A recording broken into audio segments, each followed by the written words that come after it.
I'm Silverpaw, and this is Chapter 7 of Son Tails' Dreams Come True. Role Reversal. 2 years earlier. "Come along, son, we're going to be late," Tails' dad called, clutching his son's arms as he rushed through the crowded city streets. Bells chimed and music hummed through the air as the buzz of the yearly carnival rang out through the roads and the alleyways of the central town square. The 13-year-old fox ran behind, struggling to keep pace with his father, who rushed through the streets. "Give us back our money!" a rat man hissed from the shadows.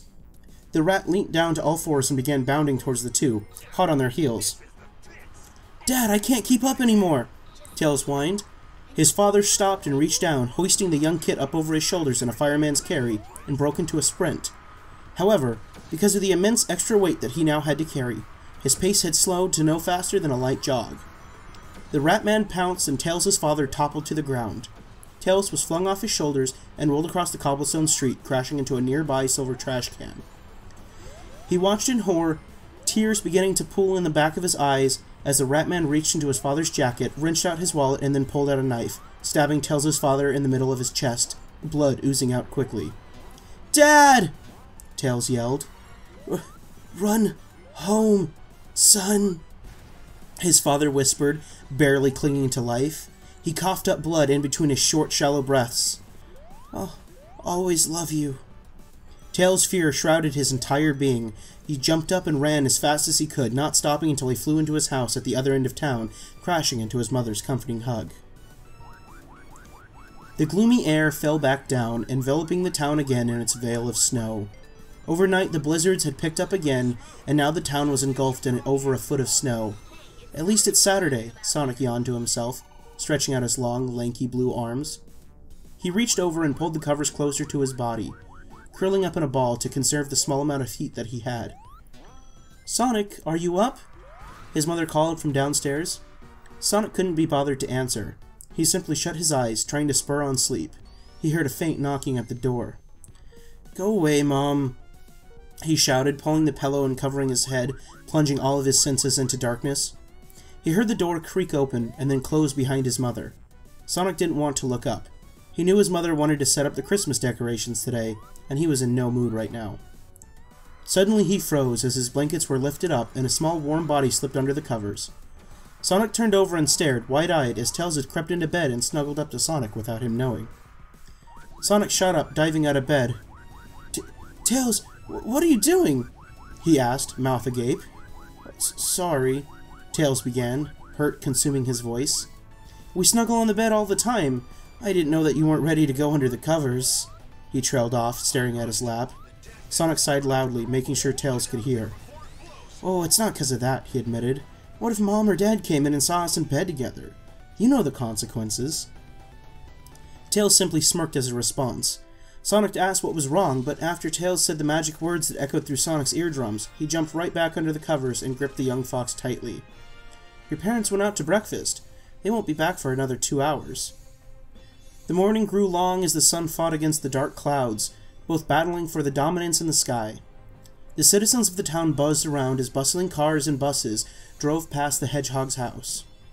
Children laughed, playing street hockey and tag, whilst all the cafes that lined the street were filled to the brim with early birds, pining over their piping hot cups of coffee. Everyone seemed to be up and about. Everyone, that is, except for Tails and Sonic. The two snuggled up together. Tails was in a small ball, his tails wrapped around himself, while Sonic sat snug on the outside, his arms around the young fox's middle. Their legs intertwined, and Sonic rested his head on Tails' shoulder. "I could lie here forever," Tails sighed, enjoying Sonic's warming breath on the back of his neck. "Tails, can I ask you a question?" Sonic said, nuzzling his head against the kit's neck. "Anything. When did you first realize that you were... well, that you liked guys, that you liked me?" Tails was taken a little aback by the sudden question, and upon seeing the confusion, Sonic decided to continue. "I mean, you were the one who kissed me first. You said you had felt these feelings since summer. How did you contain your feelings for over a year and a half without breaking down?" "When did you realize?" Tails retorted, turning over and rested his head on his palm, which was now lying against a pillow adjacent to Sonic. The kit stared into the emerald eyes of his companion and gave him an innocent stare. Sonic chuckled. "Hey, I asked first, but alright, I'll start. I'd been feeling closer and closer to you recently, and I don't know. After you kissed me, I had to leave because it suddenly hit me all at once. All my feelings made sense. I couldn't hold it in any longer after that day. That's why I came to your house that night. So I need to know, when did you figure out your feelings for me, and how did you contain them for so long? Tails sighed. Sonic slipped his hands into Tails, not minding the clamminess of his hands, and squeezed tightly, showing his support. Tails breathed deeply. Well, it all started on our camping trip we took back in July last year, the fox began, remembering back. It had been almost 3 months since Tails' dad was murdered in cold blood. His mother had completely broken down. She concealed herself in her room, only emerging to fix herself some meals. She had completely denounced her faith and no longer went to church. Every Sunday, Tails would head over to Sonic's house and go to church with his family. One Sunday, Sonic's mother smiled at the fox, who looked down at his fancy dress shoes like he did every church. Tails, although coping better, still had a hard time with moving on, and if it wasn't for Sonic, he didn't know what he would do. "Tails, honey, we're going on a camping trip next week. Would you like to join us?" she whispered cheerfully. Tails glanced at Sonic, who smiled back, nodding calmly to the fox, trying to show that he really wanted his companion to join them. "Thanks," he replied sheepishly. "So you love me because you went to church with me?" Sonic interrupted suddenly. "No, I'm getting to that bit. It happened on the camping trip," Tails urged, trying to silence the hedgehog so he could continue his story. The trees rustled happily in the breeze, blocking out most of the sunlight. Small, thin streams of light managed to break through the canopy of the foliage and bathe the cement road underneath its warm radiance. The silver car blasted by, carrying Sonic, Tails, and his mother. The car pulled up outside the gravel-covered car park in the middle of the dense, lush forest. Sonic's mother jumped out of the car happily and opened the boot. "Honey, help me take out the tents." Sonic nodded his head and jumped out of the car. He glanced back at Tails, noticing that the fox had still not looked up from his lap. His smile faded as he trotted slowly to the boot. "Listen to me," she whispered to her son. "I took you two here because Tails needed our help. You are his best friend, and over this trip, I want you to try and cheer him up. He needs to move on." Sonic looked up at his mother and asked more questions, but decided it was best to just accept his mother's advice. He flashed the thumbs-up sign and ran to the back of the car. "Come on, buddy," he grinned. "We need to go set up our tent." Tails sighed, slowly getting out of the car, rubbing away the tears with his clenched fist. Sonic grabbed his wrist, tent in the other hand, and sped off into the clearing of the forest, deciding where they would set up their tent. "I'll be right here if you need me," his mother called as they disappeared out of sight. She smiled, pouring something hot from a thermos into a small red plastic cup, and blew onto it to cool the steaming beverage as she watched them leave her. Knock, knock. Sonic suddenly snapped out of his trance. He was put in whilst listening to Tails' story. There was something about the way Tails told his story, each world floating down the stream that was coming from his mouth, dancing through the air until they penetrated Sonic's ears. They were each carefully selected and said with complete care. The knocking continued again before the door began to creak open. Sonic suddenly pushed the fox out of the bed with all of his strength. He collapsed on the floor, hurting his head.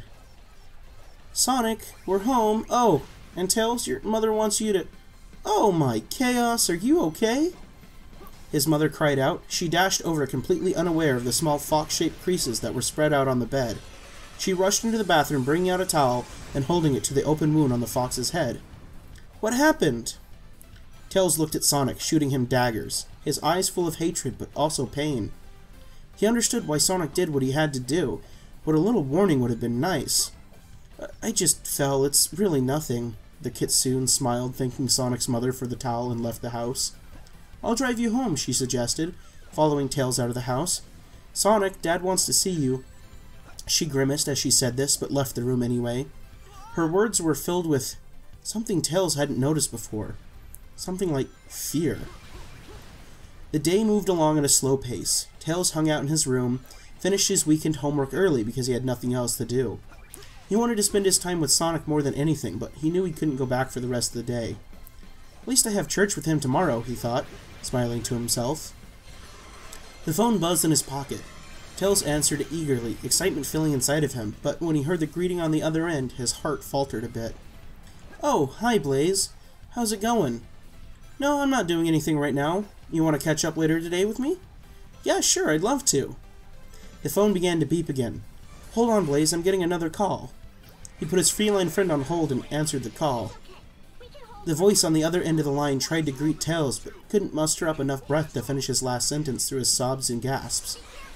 Sonic, is that you? Tails was taken completely aback. Sonic has never cried before, or at least not in front of anybody. Can I come over? Sonic pleaded, basically begging to his secret love.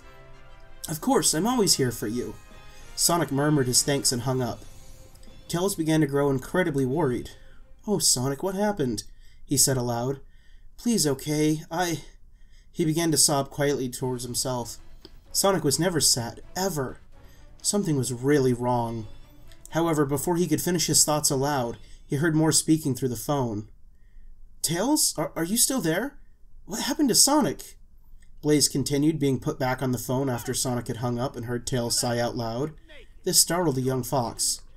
Oh, yeah, sorry, Blaze, Sonic called me. Something's really wrong and he needs to see me. Can I get a rain check? Blaze sat in her deep green armchair, face being illuminated by the dancing embers of the open fire that raged in her brick fireplace. She sighed into the phone before responding to the fox. Yeah, that's fine. I hope he's okay. We can always hang out some other time. See you later, Tails. She cheered goodbye and hung up. Blaze sighed, leaning back in her chair as her mind began to run wild with thoughts. Was Tails crying when Sonic was upset? Even for a best friend, that's a little much. Is there more between them? And what was he going to say before I interrupted him? It sounded like... love. She immediately laughed at her thoughts. What an idiot, of course not, they're just good friends. She smiled to herself and scrolled through her smartphone and pressed on the contact labeled Silver.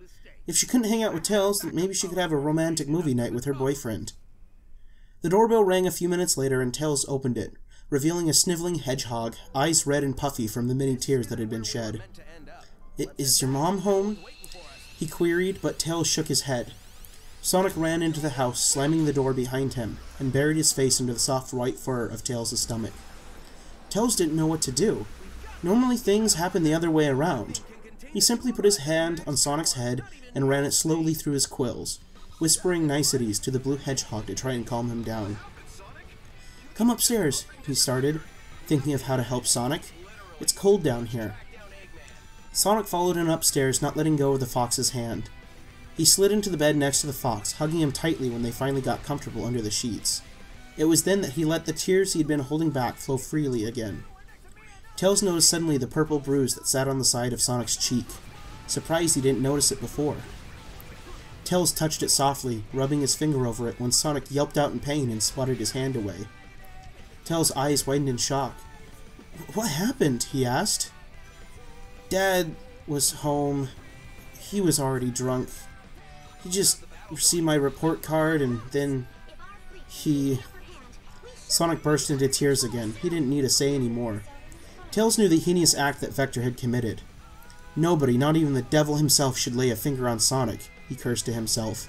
He leant down and placed a small kiss on the bruised spot, but instead of yelping out in pain, Sonic squeezed Tails' hand tighter, thanking the fox for his kindness. Can you finish your story? He asked quietly. Tails simply nodded and finished his recounts of the moment he realized that he had fallen in love with Sonic. The last remnants of the salmon-colored sky had been completely engulfed by the black darkness of the night, enveloping the forest and campsite. The nearby river at which the two boys collected their water for the night bubbled softly, glistening the reflected moonlight onto their maroon-colored tent. A canopy of glistening stars broke through the never-ending blackness, flickering in and out of existence. Not one spare spot of the sky was visible as the vastness of the stars dotted the skyline due to the lack of artificial lights. The forest seemed to come to life in the night. Small bugs glowed brightly, crickets chirped wildly into the night, and owls sung their soothing songs. The forest seemed oddly unfamiliar at night. The happy flowers and tall trees seemed to transform into more ominous versions of themselves. Tails pulled the head of his sleeping bag over his golden fur, covering his face from the outside world. Sonic took off his shoes and zipped up the entrance to the tent, blocking out the cool air of the outside world to keep in the heat given off by the fox and hedgehog. Tails sniffed quietly, while Sonic slipped into a warm embrace of his sleeping bag and turned over, watching the small body of Tails shaking somberly. Tails, come on, buddy, talk to me. Sonic began, placing his hand on the back of Tails' body. Tails decided to turn around and look at his friend. I know what happened is horrible, buddy, but you can get through this. There's so much to be happy for. So dry your tears and I'll be here every step of the way with you. But I miss him so much. Tails sniffed again, trying to contain his tears. Sonic sighed, thinking of what to say before he opened his mouth again. Tails, the day you lose somebody isn't the worst day of your life, because at least you have something to do. It is all the following days in which they stay dead. Tails thought about this, realizing how true the words the Hedgie spoke were. But you have me, and while I'm here, you will always have something to do, and will always have somebody to be with. I'm never leaving you, buddy, because we are and will always be best friends.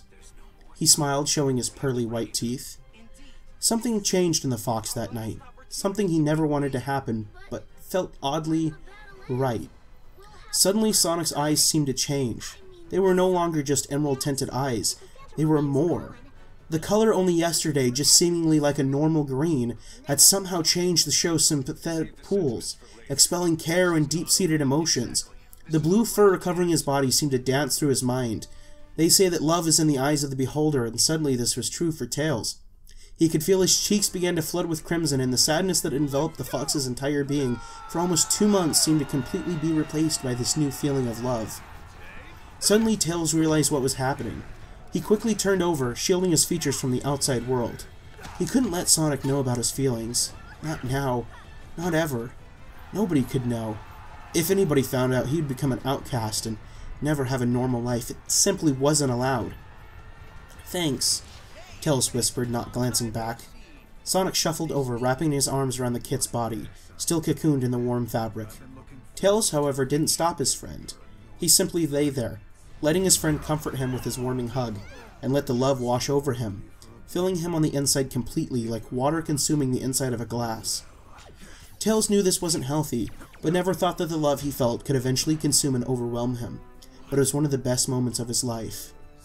Always, Sonic whispered, laying his head on the Fox's shoulder and closing his eyes.